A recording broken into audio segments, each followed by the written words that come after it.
Bismillahirrahmanirrahim. Assalamualaikum warahmatullahi wabarakatuh. Alhamdulillahirabbil alamin. Allahumma salli ala sayyidina Muhammad wa ala ali sayyidina Muhammad. Allahumma faqihna fid din wa 'allimna at-ta'wil. Walhamdulillahirabbil alamin. Ibu-ibu pemirsa Cahaya Hati Indonesia yang dimuliakan Allah Subhanahu wa taala, Ustaz David yang insyaallah semuanya sehat walafiat. Tema kita menarik tentang tanggung jawab seorang suami terhadap istri.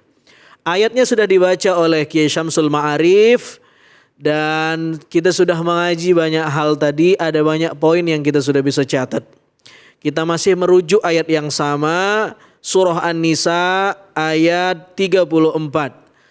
A'udzubillahi minasyaitonirrajim. Ar-rijalu qawwamuna 'alan nisa.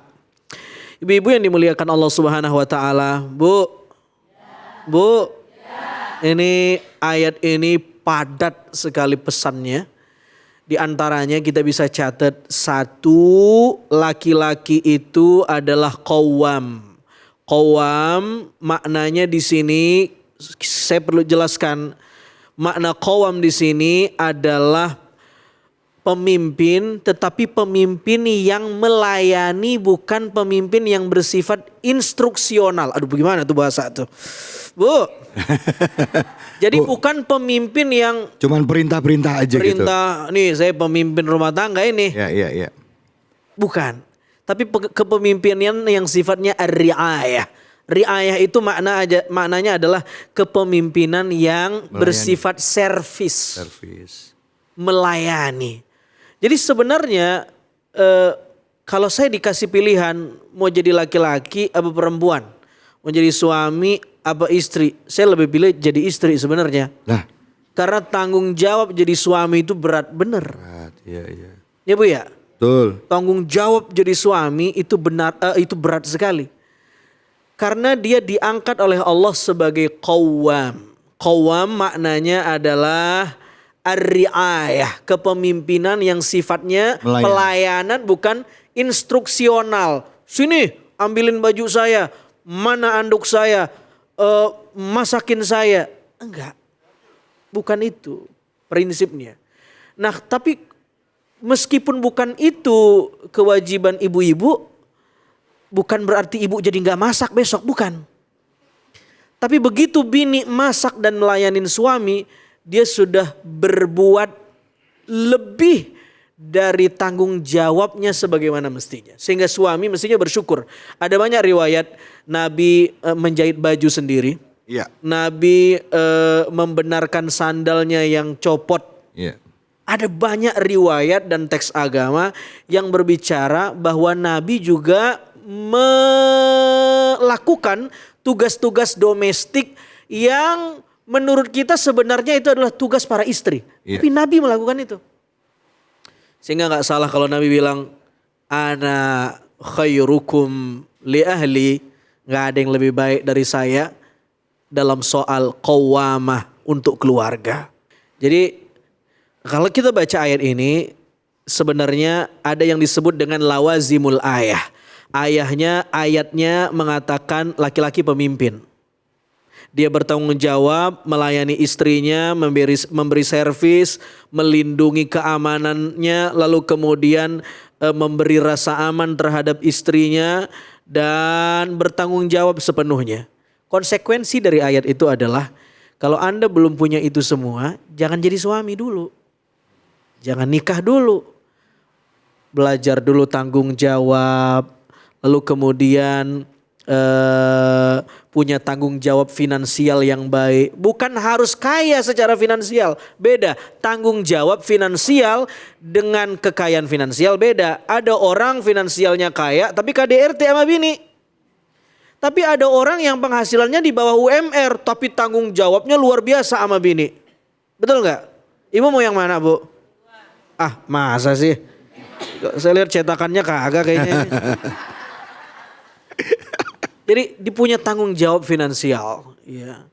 Dan menarik ya, diksi Al-Quran adalah ar-rijal. Rijal maknanya laki-laki seakar kata dengan rijlun. Rijlun artinya kaki. Kaki itu adalah simbol organ tubuh manusia yang paling bertanggung jawab sehingga kita bisa berdiri. Orang bisa nggak berdiri tanpa kaki? Nggak bisa, mesti pakai tongkat sebagai pengganti kaki.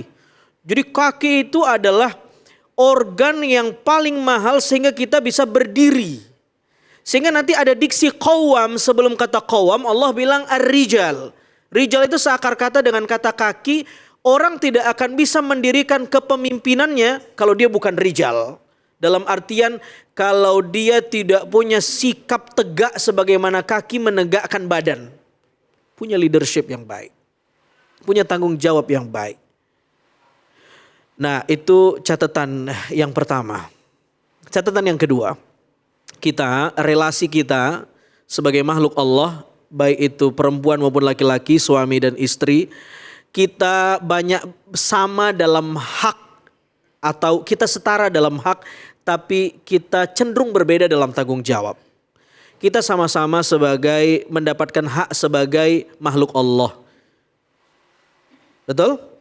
Kita sama-sama punya hak sebagai suami istri harus dilayani. Betul? Ibu kalau nggak dilayani marah nggak? Suami kalau nggak dilayani bagaimana? Bukan main, empet-empetan wajahnya. Meskipun sifat atau objek yang dilayani itu beda. Kalau laki-laki itu dia butuh pride, dia butuh pengakuan, dia butuh biologis. Laki-laki. Perempuan mungkin cenderung tidak itu hak dia. Tapi dia butuh apa? Diayomi, disayangi, dihargai, dibisikin ke telinganya. Nomor rekening masih yang lama. Begitu. Ini kita kudu belajar ini. Iya. Jadi kita setara dalam hak tapi berbeda dalam tanggung jawab. Apa bedanya? Laki-laki qawwamah, perempuan bukan qawwam. Berarti lebih enak jadi perempuan. Karena tanggung jawabnya berlebih. Jadi laki-laki ini. Sehingga menjadi suami itu ya kita kudu belajar sepanjang hidup kita. Coba lihat apa diksi Al-Quran ketika bicara ayat nikah. Wa min ayatihi an khalaqalakum min anfusikum azwajal litaskunu ilaiha. Di antara tanda ayat-ayat Allah, dia menciptakan pasangan untukmu agar kamu tenang dan tentram bersamanya. Begitu kan Bu? Bu? Ini ayat populer ini waktu pengajian pranikah. Iya. Bu? Wa min ayatih, di antara ayat-ayat Allah. Jadi kalau kita ngaji Al-Quran, kita bisa tadabur ayat demi ayat. Tapi kita kalau mau tadaburin bini, itu sepanjang hidup itu. Lebih ribet tadabur bini daripada tadabur ayat. Lebih ribet mentadaburi suami daripada tadabur ayat. Karena suami dan istri itu ayat yang bersifat waqi'iyah. Iya. Dia punya emosi, dia punya mental harus dijaga. Dan seterusnya. Tetapi bukan berarti rumah tangga tidak ada yang sukses, Bu. Pada prinsipnya rumah tangga itu bangunannya adalah ketakwaan. Relasi kita dengan Allah. Kalau dibuat grafik piramida, itu tujuannya Allah. Kalau istrinya kagak naik, suaminya naik, gak ketemu di atas. Kalau bininya naik, suaminya kagak naik, gak ketemu. Sehingga yang kita bangun adalah orang sering bilang baiti jannati. Ya kan? Rumah tanggaku surgaku. Sebenarnya agak kurang tepat pilihan diksinya. Harusnya maskani jannati. Kalau bait itu adalah rumah yang sifatnya fisik. Volume. Berapa banyak orang yang rumahnya mewah tidak sakinah. Ya, itu bukan hadis ya. Ungkapan yang sudah kadung populer. Tapi maskan itu rumah yang sifatnya emosional. Orang sering bilang mudah membangun house tapi susah membangun home. Dua kata yang berbeda. Kalau dalam bahasa Inggris ya. Dalam bahasa Inggris itu ada dua kata, ada house, ada home. Sama-sama rumah tapi tekanannya beda. Beda maknanya. Dan menarik ibu-ibu di Al-Quran Allah bilang, ya Adam uskun anta wa zaujukal jannah. Ketika Adam diciptakan, dikasih fasilitas di surga, disuruh tinggal di surga tanpa perlu bayar uang kontrakan, gratis pokoknya free. Udah tinggal di sana udah sama Sayyidah Hawa. Tetapi uskun anta wa zaujukal jannah. Tenang dan sakinahlah bersama istrimu. Lihat kata-katanya. Al-Quran tidak bilang uskuni anti, tapi uskun anta. Objek bicara Allah Adam bukan Sayyidah Hawa. Allah bilang, Adam, tenanglah kamu bersama istrimu. Al-Quran tidak bilang, uskuni anti, tapi uskun anta. Bukan Hawa yang diajak bicara, tapi Nabi Adam. Apa kesimpulannya? Lakinya dulu yang tenang, ntar bini ikut tenang. Kalau lakinya gerasak kerusuk kagak tenang, bini gimana mau merasa tenang? Iya gak Bu? Bu? Ya. Subhanallah, ini banyak yang janda-janda ini ya? Ya begitu dah, ini banyak ini, tapi yang pasti adalah kalau ibu ya punya suami yang baik, kagak neko-neko, itu udah harta paling mahal dah. Tinggal ibunya juga harus jadi baik. Kalau dikasih musibah punya suami yang kurang baik, ya itu qada dan qadar Allah.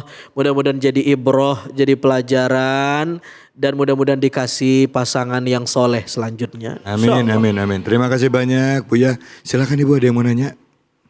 Iya, wah. Mana silakan ya.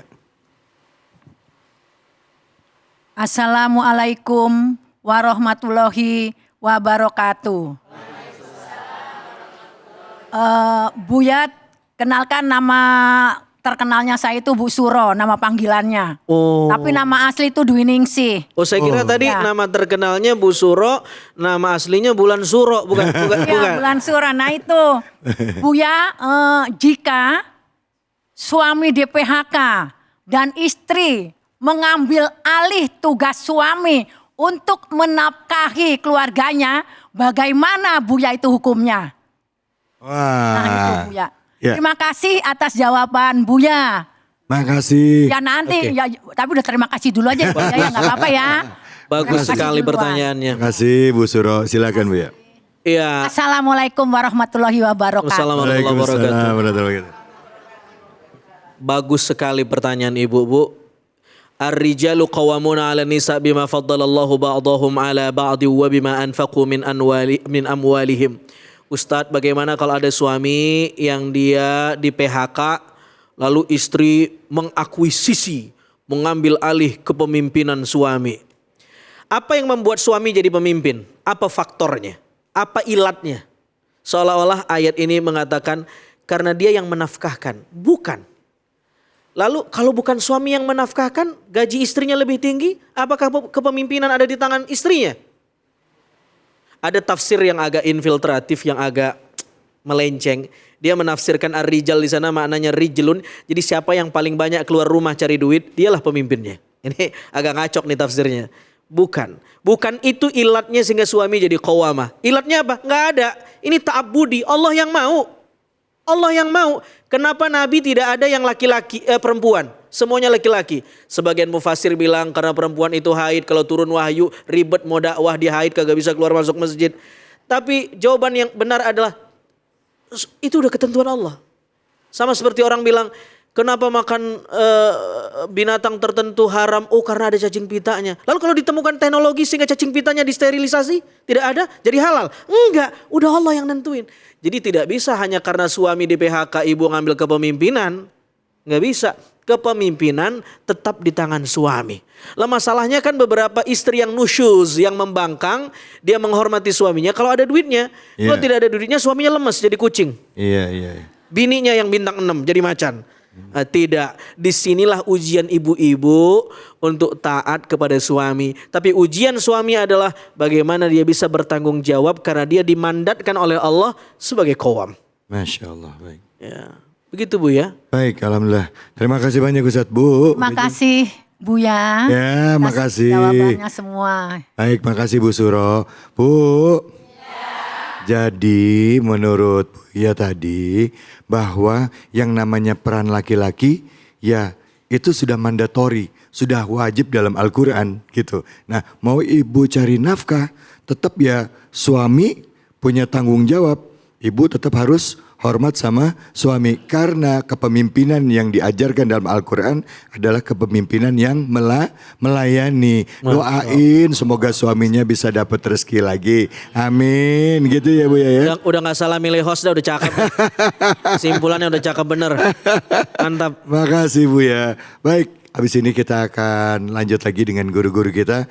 Kiai Samsul Ma'arif dan juga Buya Azhari akan bersama-sama menjawab pertanyaan dari audiens. Jadi hanya di sini, di Cahaya Hati Indonesia.